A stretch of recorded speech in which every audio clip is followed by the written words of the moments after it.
is in the public domain. The Hill of Dreams, Chapter 7, Part 1. It was very dark in the room. He seemed by slow degrees to awake from a long and heavy torpor, from an utter forgetfulness, and as he raised his eyes he could scarcely discern the pale whiteness of the paper on the desk before him. He remembered something of a gloomy winter afternoon, of driving rain, of gusty wind. He had fallen asleep over his work, no doubt, and the night had come down. He lay back in his chair, wondering whether it were late. His eyes were half closed, and he did not make the effort and rouse himself. He could hear the stormy noise of the wind, and the sound reminded him of the half-forgotten days. He thought of his boyhood and the old rectory, and the great elms that surrounded it. There was something pleasant in the consciousness that he was still half dreaming.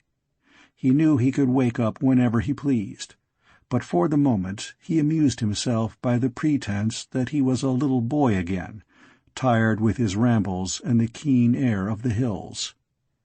He remembered how he would sometimes wake up in the dark at midnight, and listen sleepily for a moment to the rush of the wind straining and crying against the trees, and hear it beat upon the walls, and then he would fall to dreams again, happy in his warm, snug bed.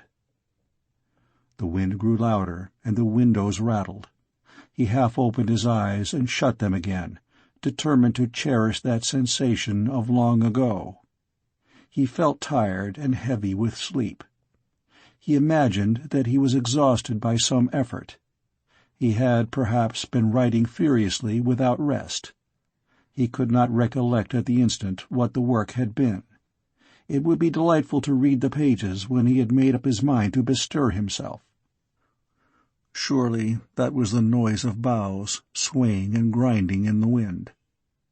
He remembered one night at home when such a sound had roused him suddenly from a deep, sweet sleep.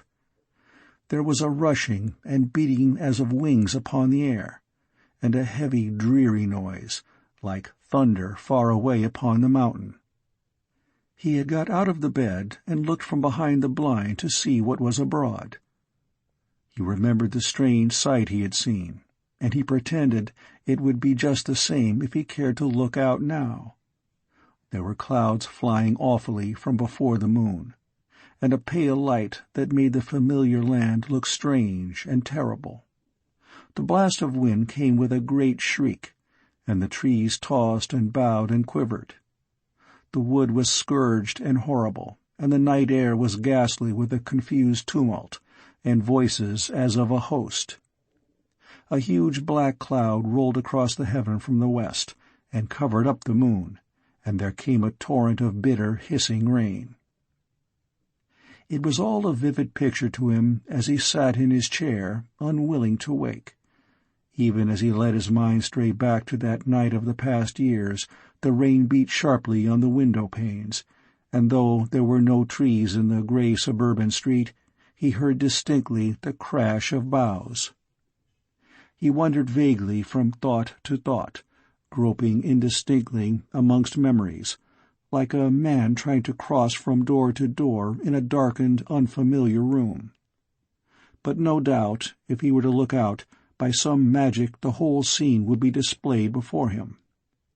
He would not see the curve of monotonous two-storied houses, with here and there a white blind, a patch of light, and shadows appearing and vanishing, not the rain plashing in the muddy road, not the amber of the gas lamp opposite, but the wild moonlight poured on the dearly loved country. Far away the dim circle of the hills and woods, and beneath him the tossing trees about the lawn, and the wood heaving under the fury of the wind. He smiled to himself, amidst his lazy meditations, to think how real it seemed, and yet it was all far away, the scenery of an old play long ended and forgotten. It was strange that, after all these years of trouble and work and change, he should be in any sense the same person as that little boy peeping out, half frightened, from the rectory window. It was as if looking in the glass one should see a stranger, and yet know that the image was a true reflection. The memory of the old home recalled his father and mother to him, and he wondered whether his mother would come if he were to cry out suddenly. One night, on just such a night as this, when a great storm blew from the mountain, a tree had fallen with a crash and a bough had struck the roof, and he awoke in a fright, calling for his mother. She had come and had comforted him, soothing him to sleep, and now he shut his eyes, seeing her face shining in the uncertain flickering candlelight as she bent over his bed. He could not think she had died. The memory was but a part of the evil dreams that had come afterwards. He said to himself that he had fallen asleep and dreamed sorrow and agony, and he wished to forget all the things of trouble. He would return to happy days, to the beloved land, to the dear and friendly paths across the fields. There was the paper, white before him, and when he chose to stir, he would have the pleasure of reading his work. He could not quite recollect what he had been about, but he was somehow conscious that he had been successful, and had brought some long labor to a worthy ending. Presently he would light the gas and enjoy the satisfaction that only the work could give him, but for the time he preferred to linger in the darkness, and to think of himself as straying from stile to stile through the scented meadows, listening to the bright brook that sang to the alders. It was winter now, for he heard the rain and the wind, and the swaying of the trees. But in those old days, how sweet the summer had been! The great hawthorn bush in blossom, like a white cloud upon the earth, had appeared to him in twilight. He had lingered in the enclosed valley to hear the nightingale, a voice swelling out from the rich gloom, from the trees that grew around the well. The scent of the meadow-sweet was blown to him across the bridge of years, and with it came the dream and the hope and the longing, and the afterglow red in the sky, and the marvel of the earth. There was a quiet walk that he knew so well.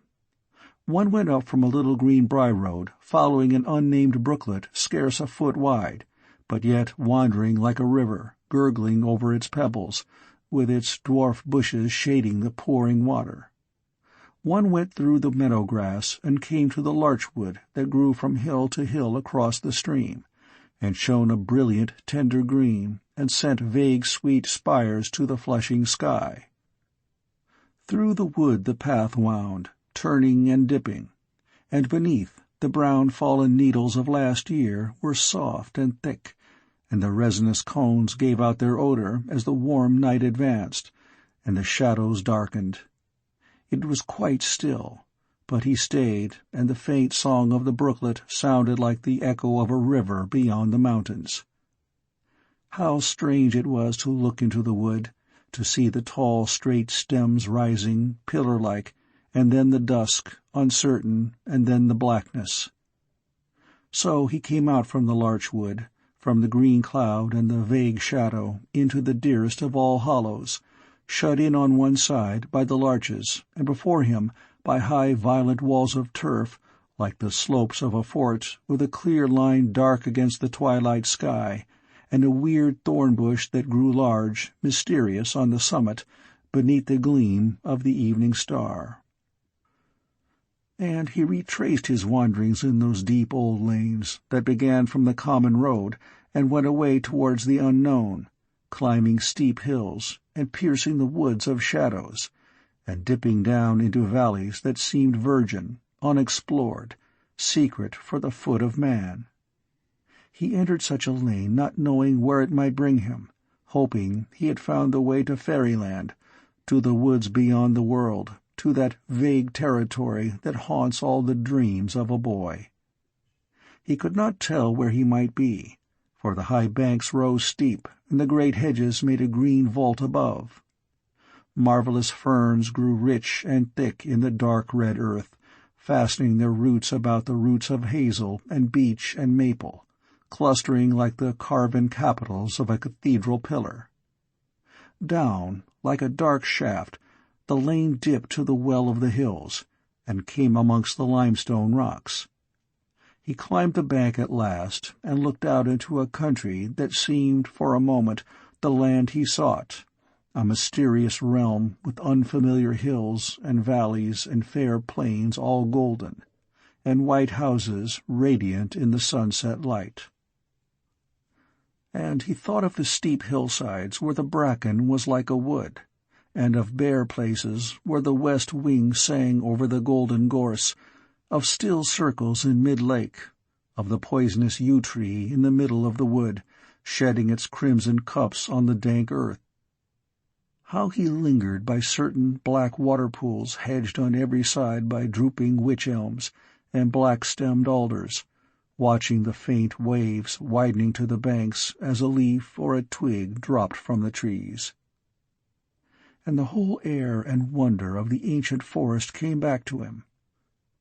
He had found his way to the river valley, to the long lovely hollow between the hills, and went up and up beneath the leaves in the warm hush of midsummer, glancing back now and again through the green valleys to the river winding in mystic S's beneath, passing hidden glens receiving the streams that rushed down the hillside, ice-cold from the rock, passing the immemorial tumulus, the graves where the legionaries waited for the trumpet, the grey farmhouses sending the blue wreaths of wood smoke into the still air. He went higher and higher, till at last he entered the long passage of the Roman road, and from this, the ridge and summit of the wood, he saw the waves of green swell and dip and sink towards the marshy level and the gleaming yellow sea.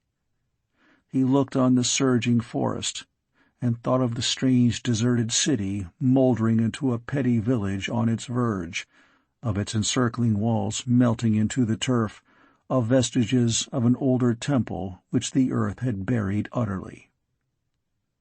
It was winter now, for he heard the wail of the wind, and a sudden gust drove the rain against the panes. But he thought of the bees' song in the clover, of the foxgloves in full blossom, of the wild roses, delicate, enchanting, swaying on a long stem above the hedge. He had been in strange places. He had known sorrow and desolation, and had grown grey and weary in the work of letters, but he lived again in the sweetness, in the clear, bright air of early morning, when the sky was blue in June, and the mist rolled like a white sea in the valley. He laughed when he recollected that he had sometimes fancied himself unhappy in those days when he could be glad because the sun shone, because the wind blew fresh on the mountain. On those bright days he had been glad, looking at the fleeting and passing of the clouds upon the hills, and had gone up higher to the broad dome of the mountain, feeling that joy went up before him. He remembered how, a boy, he had dreamed of love of an adorable and ineffable mystery which transcended all longing and desire. The time had come when all the wonder of the earth seemed to prefigure this alone, when he found the symbol of the beloved in hill and wood and stream, and every flower and every dark pool discoursed of pure ecstasy. It was the longing for longing, the love of love, that had come to him when he awoke one morning just before the dawn, and for the first time felt the sharp thrill of passion. He tried in vain to express to himself the exquisite joys of innocent desire. Even now, after troubled years, in spite of some dark cloud that overshadowed the background of his thought, the sweetness of the boy's imagined pleasure came like a perfume into his reverie. It was no love of a woman, but the desire of womanhood, the eros of the unknown, that made the heart tremble. He hardly dreamed that such a love could ever be satisfied, that the thirst of beauty could be slaked. He shrank from all contact of actuality, not venturing so much as to imagine the inner place and sanctuary of the mysteries. It was enough for him to adore in the outer court, to know that within, in the sweet gloom, were the vision and the rapture, the altar, and the sacrifice. He remembered, dimly, the passage of many heavy years since that time of hope and passion. But perhaps the vague shadow would pass away, and he could renew the boy's thoughts, the unformed fancies that were part of the bright day, of the wild roses in the hedgerow. All other things should be laid aside. He would let them trouble him no more after this winter night. He saw now that from the first he had allowed his imagination to bewilder him, to create a fantastic world in which he suffered, molding innocent forms into terror and dismay. Vividly, he saw again the black circle of oaks, growing in a haggard ring upon the bastions of the Roman fort. The noise of the storm without grew louder, and he thought how the wind had come up the valley with the sound of a scream, how a great tree had ground its boughs together, shuddering before the violent blast. Clear and distinct, as if he were standing now in the lane, he saw the steep slopes surging from the valley, and the black crown of the oaks set against the flaming sky, against a blaze and glow of light, as if great furnace doors were opened. He saw the fire, as it were, smitten about the bastions, about the heaped mounds that guarded the fort, and the crooked evil boughs seemed to writhe in the blast of the flame that beat from heaven.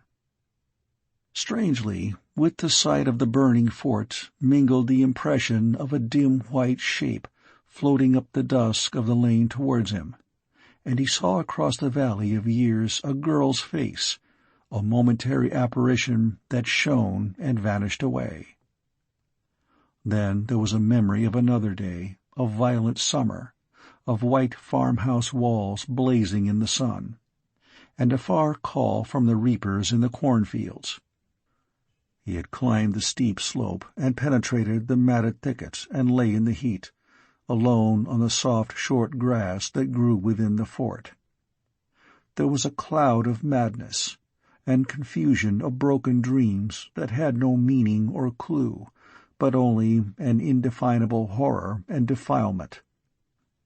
He had fallen asleep as he gazed at the knotted, fantastic boughs of the stunted brake about him, and when he woke he was ashamed, and fled away fearing that they would pursue him.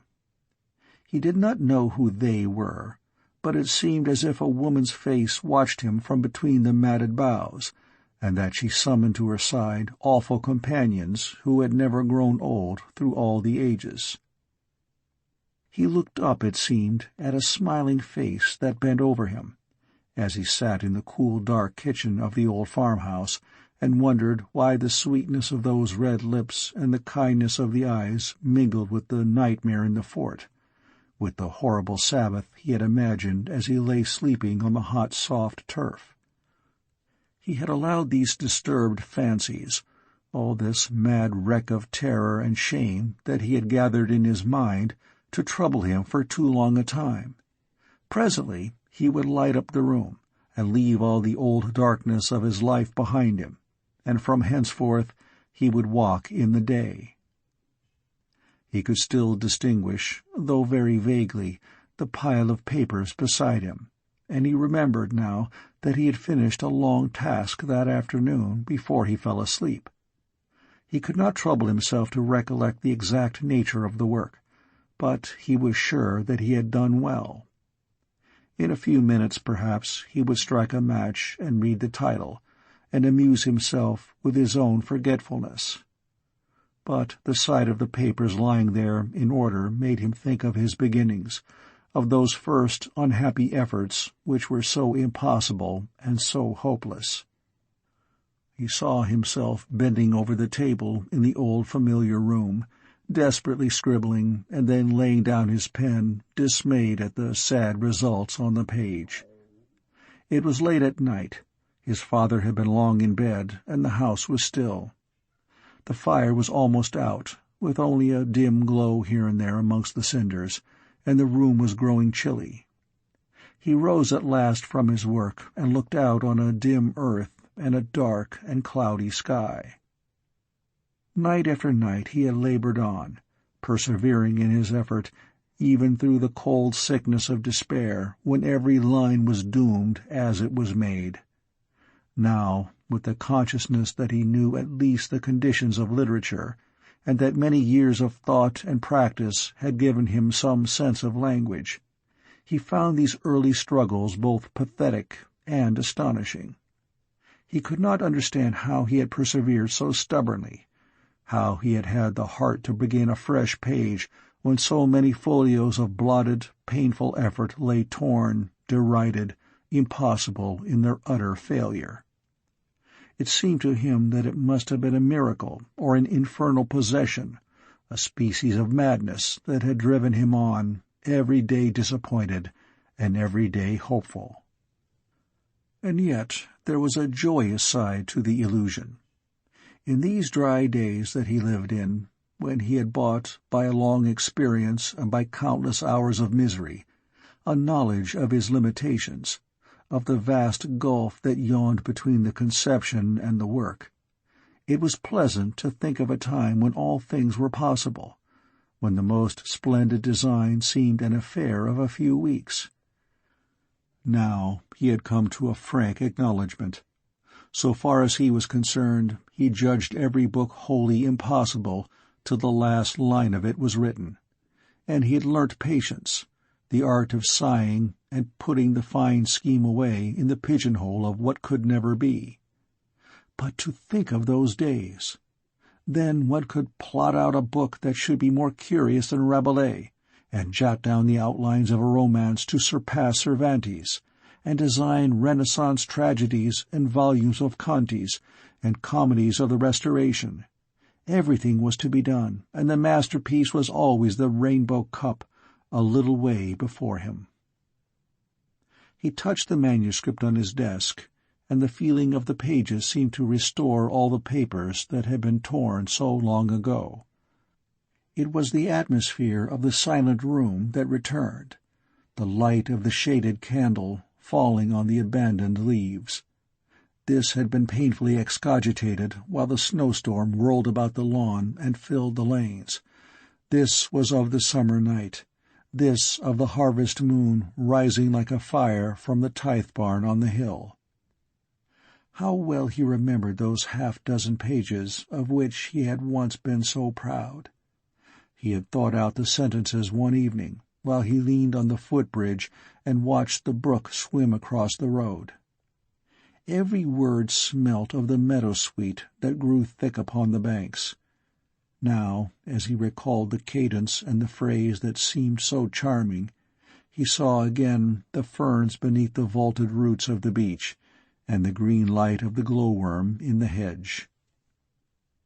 And in the west the mountains swelled to a great dome, and on the dome was a mound, the memorial of some forgotten race, that grew dark and large against the red sky when the sun set. He had lingered below it in the solitude, amongst the winds, at evening, far away from home. And, oh, the labor and the vain efforts to make the form of it, and the awe of it in prose, to write the hush of the vast hill, and the sadness of the world below sinking into the night, and the mystery, the suggestion of the rounded hillock, huge against the magic sky. He had tried to sing in words the music that the brook sang, and the sound of the October wind rustling through the brown bracken on the hill. How many pages he had covered in the effort to show a white winter world, a sun without warmth in a grey-blue sky, all the fields, all the land white and shining, and one high summit where the dark pines towered, still in the still afternoon, in the pale violet air. To win the secret of words, to make a phrase that would murmur of summer and the bee, to summon the wind into a sentence, to conjure the odor of the night into the surge and fall and harmony of a line. This was the tale of the long evenings, of the candle flame white upon the paper and the eager pen. He remembered that in some fantastic book he had seen a bar or two of music, and beneath, the inscription that here was the musical expression of Westminster Abbey. His boyish effort seemed hardly less ambitious, and he no longer believed that language could present the melody and the awe and the loveliness of the earth. He had long known that he, at all events, would have to be content with a far approach, with a few broken notes that might suggest, perhaps, the magistral everlasting song of the hill and the streams. But in those far days the impossible was but a part of the wonderland that lay before him, of the world beyond the wood and the mountain. All was to be conquered, all was to be achieved. He had but to make the journey, and he would find the golden world and the golden word, and hear those songs that the sirens sang. He touched the manuscript. Whatever it was the result of painful labor and disappointment, not of the old flush of hope, but it came of weary days, of correction and recorrection. It might be good in its measure, but afterwards he would write no more for a time. He would go back again to the happy world of masterpieces, to the dreams of great and perfect books written in an ecstasy.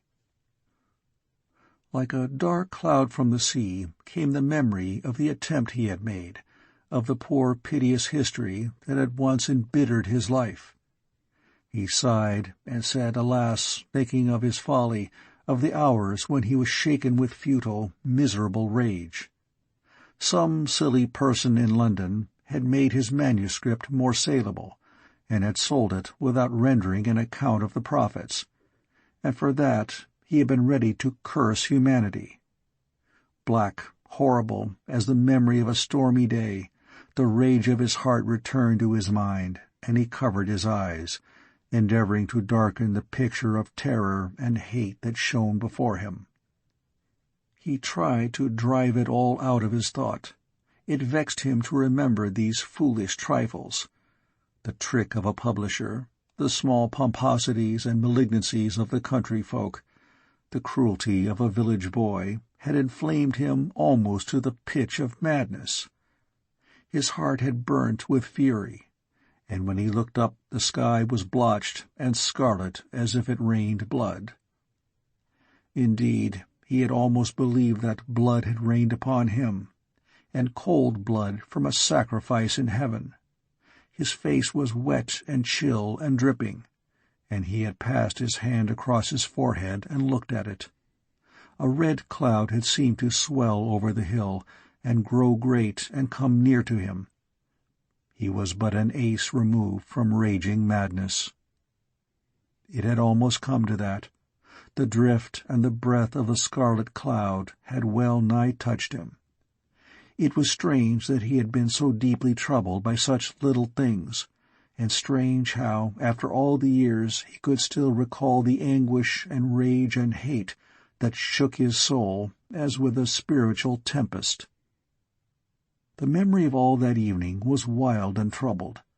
He resolved that it should vex him no more, that now, for the last time, he would let himself be tormented by the past. In a few minutes he would rise to a new life, and forget all the storms that had gone over him. Curiously, every detail was distinct and clear in his brain. The figure of the doctor driving home, and the sound of the few words he had spoken came to him in the darkness, through the noise of the storm and the pattering of the rain. Then he stood upon the ridge of the hill and saw the smoke drifting up from the ragged roofs of Carmen in the evening calm. He listened to the voices mounting thin and clear, in a weird tone, as if some outland folk were speaking in an unknown tongue of awful things. He saw the gathering darkness, the mystery of twilight changing the huddled, squalid village into an unearthly city, into some dreadful Atlantis, inhabited by a ruined race.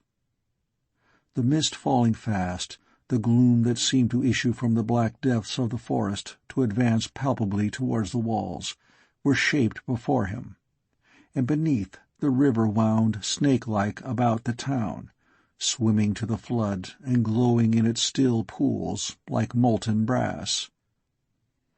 And as the water mirrored the afterglow and sent ripples and gouts of blood against the shuddering reeds, there came suddenly the piercing trumpet call, the loud reiterated summons that rose and fell, that called and recalled, echoing through all the valley, crying to the dead as the last note rang. It summoned the legion from the river and the graves and the battlefield. The host floated up from the sea, the centuries swarmed about the eagles, the array was set for the last great battle behind the leaguer of the mist. He could imagine himself still wandering through the dim, unknown, terrible country, gazing affrighted at the hills and woods that seemed to have put on an unearthly shape, stumbling against the briars that caught his feet. He lost his way in a wild country, and the red light that blazed up from the furnace on the mountains only showed him a mysterious land, in which he strayed aghast, with the sense of doom weighing upon him. The dry mutter of the trees, the sound of an unseen brook, made him afraid as if the earth spoke of his sin, and presently he was fleeing through a desolate shadowy wood, where a pale light flowed from the mouldering stumps, a dream of light that shed a ghostly radiance. And then again the dark summit of the Roman fort, the black sheer height rising above the valley, and the moonfire streaming around the ring of oaks, glowing about the green bastions that guarded the thicket and the inner peace. The room in which he sat appeared the vision.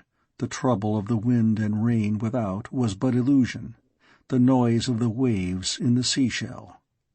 Passion and tears and adoration and the glories of the summer night returned, and the calm, sweet face of the woman appeared, and he thrilled at the soft touch of her hand on his flesh. She shone as if she had floated down into the lane from the moon that swam between the films of cloud above the black circle of the oaks.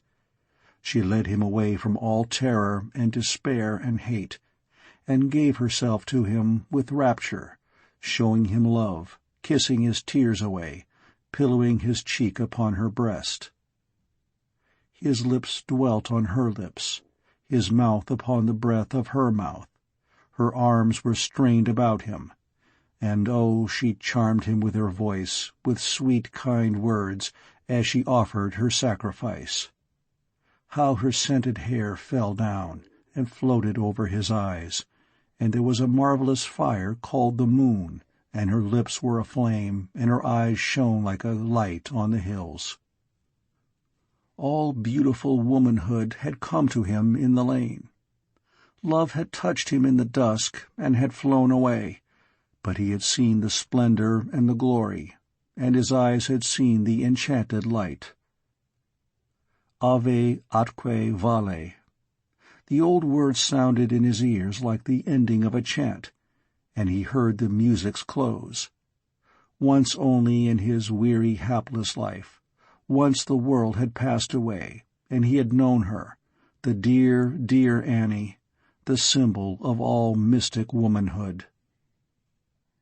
The heaviness of languor still oppressed him, holding him back amongst these old memories, so that he could not stir from his place. Oddly, there seemed something unaccustomed about the darkness of the room, as if the shadows he had summoned had changed the aspect of the walls. He was conscious that on this night he was not altogether himself. Fatigue and the weariness of sleep and the waking vision had perplexed him. He remembered how once or twice, when he was a little boy, startled by an uneasy dream, and had stared with a frightened gaze into nothingness, not knowing where he was, all trembling and breathing quick, till he touched the rail of his bed, and the familiar outlines of the looking-glass and the chiffonier began to glimmer out of the gloom. So now he touched the pile of manuscript and the desk at which he had worked so many hours, and felt reassured, though he smiled at himself, and he felt the old childish dread, the longing to cry out for someone to bring a candle and show him that he really was in his own room. He glanced up for an instant, expecting to see perhaps the glitter of the brass gas jet that was fixed on the wall, just beside his bureau. But it was too dark, and he could not rouse himself and make the effort that would drive the cloud and the muttering thoughts away. He leant back again, picturing the wet street without, the rain driving like fountain spray against the gas lamp, the shrilling of the wind on those waste places to the north. It was strange how in the brick and stucco desert, where no trees were, he all the time imagined the noise of tossing boughs, the grinding of boughs together. There was a great storm and tumult in this wilderness of London, and for the sound of the rain and the wind he could not hear the hum and jangle of the trams, and the jar and shriek of the garden gates as they opened and shut. But he could imagine his street, the rain-swept desolate curve of it, as it turned northward, and beyond the empty suburban roads, the twinkling villa windows, the ruined field, the broken lane, and then yet another suburb rising, a solitary gas lamp glimmering at a corner, and the plane tree lashing its boughs and driving great showers against the glass. It was wonderful to think of, for when these remote roads were ended one dipped down the hill into the open country, into the dim world beyond the glint of friendly fires. Tonight, how waste they were, these wet roads edged with red brick houses, with shrubs whipped by the wind against one another, against the paling and the wall. There the wind swayed the great elms scattered on the sidewalk, the remnants of the old stately fields, and beneath each tree was a pool of wet, and a torment of raindrops fell with every gust.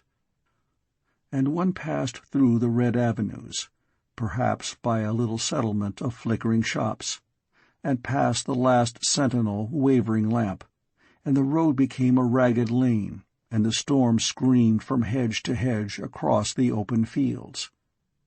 And then, beyond, one touched again upon a still remoter avant-garde of London, an island amidst the darkness, surrounded by its pale of twinkling, starry lights.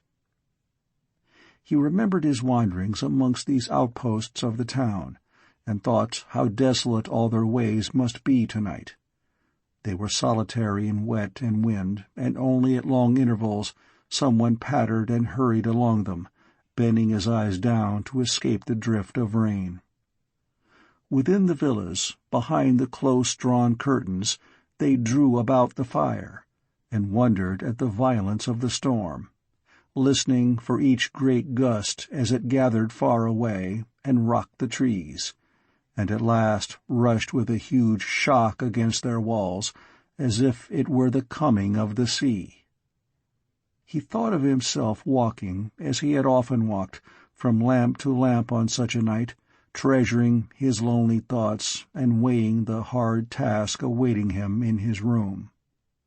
Often in the evening, after a long day's labor, he had thrown down his pen in utter listlessness, feeling that he could struggle no more with ideas and words, and he had gone out into driving rain and darkness, seeking the word of the enigma as he tramped on and on beneath these outer battlements of London. Or, on some grey afternoon in March or November, he had sickened of the dull monotony and the stagnant life that he saw from his window, and had taken his design with him to the lonely places, halting now and again by a gate, and pausing in the shelter of a hedge, through which the austere wind shivered, while perhaps he dreamed of Sicily, or of sunlight on the Provençal olives.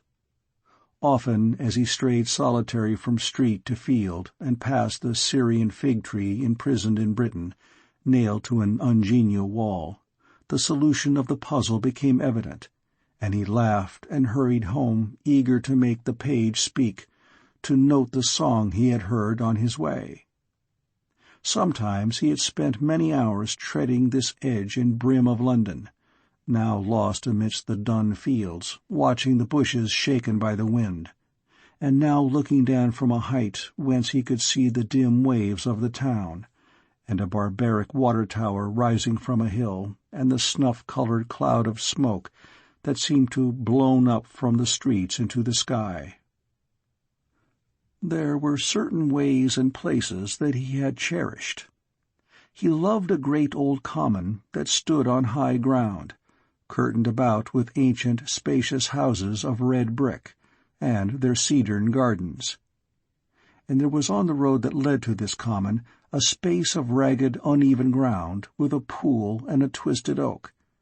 And here he had often stayed in autumn and looked across the mist and the valley at the great theatre of the sunset, where a red cloud like a charging knight shone and conquered a purple dragon shape, and golden lances glittered in a field of fairy green.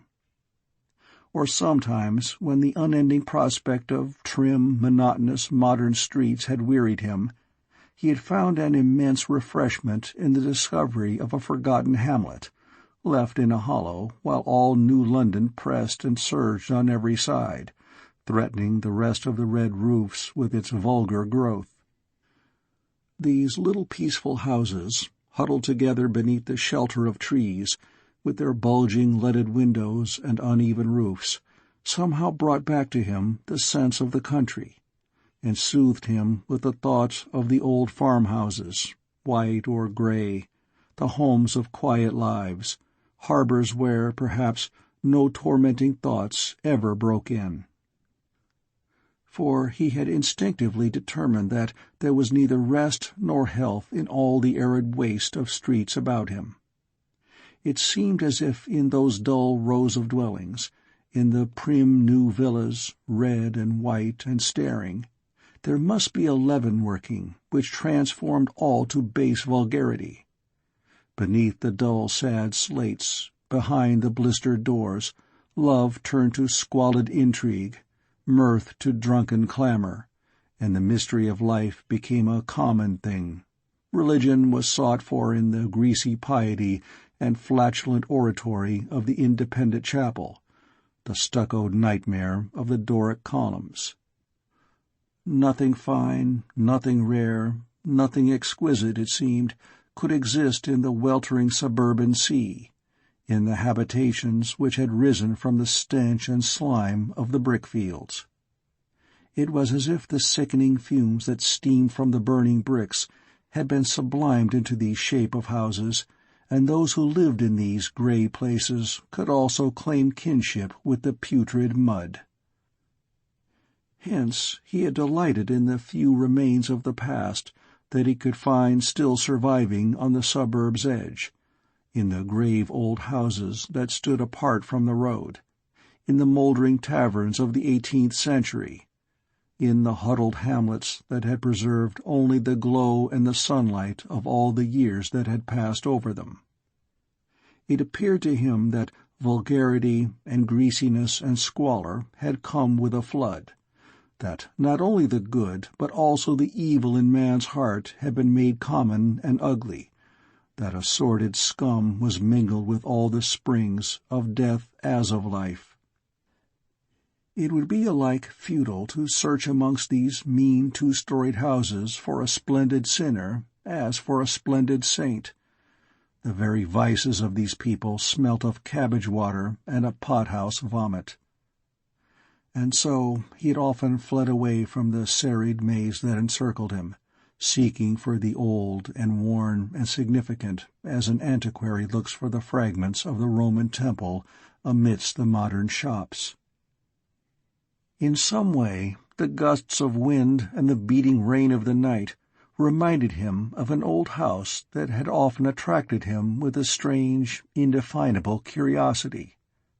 He had found it on a grim grey day in March, when he had gone out under a leaden-moulded sky, cowering from a dry, freezing wind that brought with it the gloom and the doom of a far, unhappy Siberian plains. More than ever that day the suburb had oppressed him, insignificant, detestable, repulsive to body and mind. It was the only hell that a vulgar age could conceive or make, an inferno created not by Dante, but by the jerry-builder. He had gone out to the north, and when he lifted up his eyes again he found that he had chanced to turn up by one of the little lanes that still strayed across the broken fields. He had never chosen this path before because the lane at its outlet was so wholly degraded and offensive, littered with rusty tins and broken crockery, and hedged in with a paling fashioned out of scraps of wire, rotting timber, and bending, worn-out rails. But on this day, by happy chance, he had fled from the high road by the first opening that offered, and he no longer groped his way amongst obscene refuse, sickened by the bloated bodies of dead dogs and fetid odors from unclean decay, but the Malpassage had become a peaceful winding lane, with warm shelter beneath its banks from the dismal wind. For a mile he had walked quietly, and then a turn in the road showed him a little glen or hollow, watered by such a tiny rushing brooklet as his own woods knew, and beyond, alas, the glaring foreguard of a new neighborhood. Raw red villas, semi-detached, and then a row of lamentable shops. But as he was about to turn back, in the hope of finding some other outlet, his attention was charmed by a small house that stood back a little from the road on his right hand. There had been a white gate, but the paint had long faded to gray and black, and the wood crumbled under the touch, and only moss marked out the lines of the drive. The iron railing round the lawn had fallen, and the poor flower-beds were choked with grass and a faded growth of weeds. But here and there a rose-bush lingered amidst suckers that had sprung grossly from the root, and on each side of the hall door were box-trees, untrimmed, ragged but still green. The slate roof was all stained and livid, blotched with the drippings of a great elm that stood at one corner of the neglected lawn, and marks of damp and decay were thick on the uneven walls, which had been washed yellow many years before. There was a porch of trellis-work before the door, and Lucien had seen it rock in the wind, swaying as if every gust must drive it down. There were 2 windows on the ground floor, one on each side of the door, and 2 above with a blind space where a central window had been blocked up. This poor and desolate house had fascinated him. Ancient and poor and fallen, disfigured by the slate roof and the yellow wash that had replaced the old mellow-dipping tiles and warm red walls, and disfigured again by spots and patches of decay. It seemed as if its happy days were forever ended. To Lucien it appealed with a sense of doom and horror. The black streaks that crept upon the walls, and the green drift upon the roof, appeared not so much the work of foul weather and dripping boughs, as the outward signs of evil working and creeping in the lives of those within. The stage seemed to him decked for doom, painted with the symbols of tragedy, and he wondered as he looked whether anyone were so unhappy as to live there still. There were torn blinds in the windows, but he had asked himself who could be so brave as to sit in that room, darkened by the dreary box, and listen of winter nights to the rain upon the window, and the moaning of wind against the tossing boughs that beat against the roof. He could not imagine that any chamber in such a house was habitable. Here the dead had lain.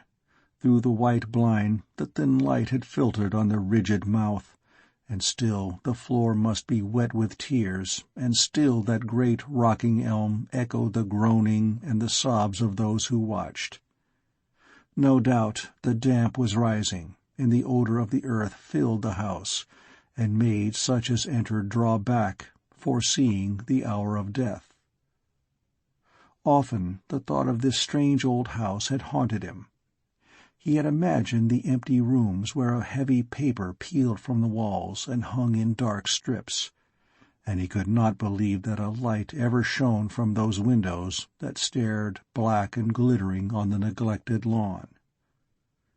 But tonight the wet and the storm seemed curiously to bring the image of the place before him, and as the wind sounded, he thought how unhappy those must be, if any there were, who sat in the musty chambers by a flickering light, and listened to the elm tree moaning and beating and weeping on the walls.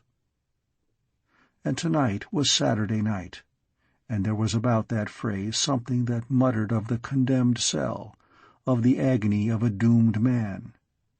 Ghastly to his eyes was the conception of anyone sitting in that room to the right of the door behind the larger box-tree, where the wall was cracked above the window and smeared with a black stain in an ugly shape. He knew how foolish it had been in the first place to trouble his mind with such conceits of a dreary cottage on the outskirts of London. And it was more foolish now to meditate these things, fantasies, feigned forms, the issue of a sad mood and a bleak day of spring. For soon, in a few moments, he was to rise to a new life. He was but reckoning up the account of his past, and when the light came he was to think no more of sorrow and heaviness, of real or imagined terrors. He had stayed too long in London, and he would once more taste the breath of the hills, and see the river winding in the long, lovely valley. Ah, he would go home. Something like a thrill, the thrill of fear, passed over him as he remembered that there was no way home. It was in the winter, a year and a half after his arrival in town, that he had suffered the loss of his father. He lay for many days prostrate, overwhelmed with sorrow and with the thought that now indeed he was utterly alone in the world. Miss Deacon was to live with another cousin in Yorkshire. The old home was at last ended and done. He felt sorry that he had not written more frequently to his father. There were things in his cousin's letters that had made his heart sore. "Your poor father was always looking for your letters," she wrote. "They used to cheer him so much. He nearly broke down when you sent him that money last Christmas. He got it into his head that you were starving yourself to send it him. He was hoping so much that you would have come down this Christmas, and kept asking me about the plum puddings months ago." It was not only his father that had died, but with him the last strong link was broken, and the past life, the days of his boyhood, grew faint as a dream. With his father, his mother died again, and the long years died, the time of his innocence, the memory of affection. He was sorry that his letters had gone home so rarely. It hurt him to imagine his father looking out when the post came in the morning, and forced to be sad because there was nothing. But he had never thought that his father valued the few lines that he wrote, and indeed it was often difficult to know what to say. It would have been useless to write of those agonizing nights when the pen seemed an awkward and outlandish instrument, when every effort ended in shameful defeat, or of the happier hours, when at last wonder appeared and the line glowed, crowned and exalted. To poor Mr. Taylor, such tales would have seemed but trivial histories of some Oriental game, like an odd story from a land where men have time for the infinitely little, and can seriously make a science of arranging blossoms in a jar, and discuss perfumes instead of politics. It would have been useless to write to the rectory of his only interest, and so he wrote seldom. And then he had been sorry because he could never write again and never see his home. He had wondered whether he would have gone down to the old place at Christmas if his father had lived. It was curious how common things evoked the bitterest griefs, but his father's anxiety that the plum pudding should be good and ready for him had brought the tears into his eyes. He could hear him saying in a nervous voice that attempted to be cheerful, "I suppose you'll be thinking of the Christmas pudding soon, Jane. You remember how fond Lucien used to be of plum pudding. I hope we shall see him this December." No doubt poor Miss Deacon paled with rage at the suggestion that she should make Christmas pudding in July, and returned a sharp answer, but it was pathetic. The wind wailed, and the rain dashed and beat again and again upon the window. He imagined that all his thoughts of home, of the old rectory amongst the elms, had conjured into his mind the sound of the storm upon the trees, for tonight, very clearly, he heard the creaking of the boughs, the noise of boughs moaning and beating and weeping on the walls, and even a pattering of wet on wet earth, as if there were a shrub near the window that shook off the raindrops before the gust. That thrill, as it were a shudder of fear, passed over him again, and he knew not what had made him afraid. There was some dark shadow on his mind that saddened him. It seemed as if a vague memory of terrible days hung like a cloud over his thought, but it was all indefinite, perhaps the last grim and ragged edge of the melancholy rack that had swelled over his life and the bygone years. He shivered and tried to rouse himself and drive away the sense of dread and shame that seemed so real and so awful, and yet he could not grasp it. But the torpor of sleep, the burden of the work that he had ended a few hours before, still weighed down his limb and bound his thoughts. He could scarcely believe that he had been busy at his desk a little while ago, and that just before the winter day closed it and the rain began to fall, he had laid down the pen with a sigh of relief, and had slept in his chair. It was rather as if he had slumbered deeply through a long and weary night, as if an awful vision of flame and darkness and the worm that dieth not had come to him sleeping. But he would dwell no more on the darkness. He went back to the early days in London, when he had said farewell to the hills and to the water-pools, and had set to work in this little room in the dingy street. End of Chapter 7, Part 1.